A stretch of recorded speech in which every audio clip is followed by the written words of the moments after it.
पण बापूंनी काय केलं, सर्वांना एकत्रित बोलवलं, त्यांच्यासमोर एक छोटीशी चर्चा केली, त्यांना समजून सांगितलं बापूंनी की हा मी बर्थडे शास्त्री नाही ते ठेवणार, इथे ठेवून मी त्यांची पूर्ण सेवा करणार. तुम्हाला जर कोणाला पण भीती वाटत असेल तर निघून जाऊ शकता, ज्यांना कोणाला भीती वाटत असेल तर निघून जाऊ शकता. बापूंनी मग आपल्या स्कूटीला छोटीशी कुटी तयार केली, ते ठेवलं. त्यांना रोज सकाळी बापू त्यांचं जखम धुवायला जायचे, त्यांना मलम लावून द्यायचे, पट्टी करायची, मसाज करायची, त्यांना टप्पात द्यायचे, जीवनात काय द्यायचं आहे, त्यांना काय बदल करायचा आहे, पूर्ण सेवा बापूने आपल्या हाताने केली. हे सर्व लोकांनी पाहिलं. लोकांची जी वृत्ती होती, समाजमध्ये जी गुणाची भावना पसरलेली होती, सर्व हळूहळू कमी व्हायला लागली. काही दिवसांनी बर्थडे शास्त्री बरे व्हायला लागले. आश्रमचे लोक त्यांच्याकडे संस्कृत शिकायला जायचे.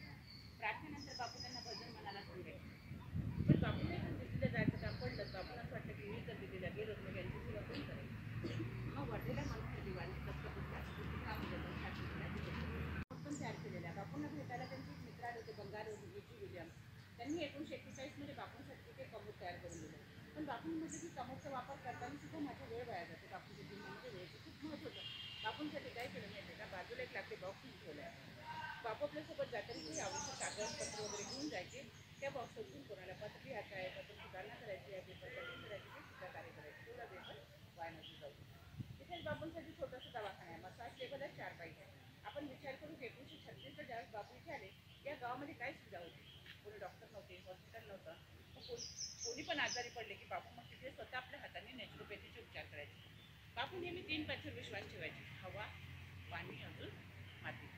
आपल्या शरीराला जेवढी हवे पाण्याची गरज असते ना, तेवढी आपल्याला माती. कारण जास्त लक्ष आहे बापू इथे. आतमध्ये तुम्ही एंट्री केली की छोटासा ऑफिसचा बापू, वेगवेगळी अशी कंपार्टमेंट बनवलेली आहे.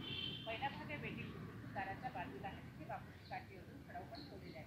मध्यभागी गादी टाकण्याची सेवा करता. ती एकदा आजारी पडून गेली. बापूंना माहीत झालं, बापू त्यांना इथे भेटायला आले. ती सेपरेट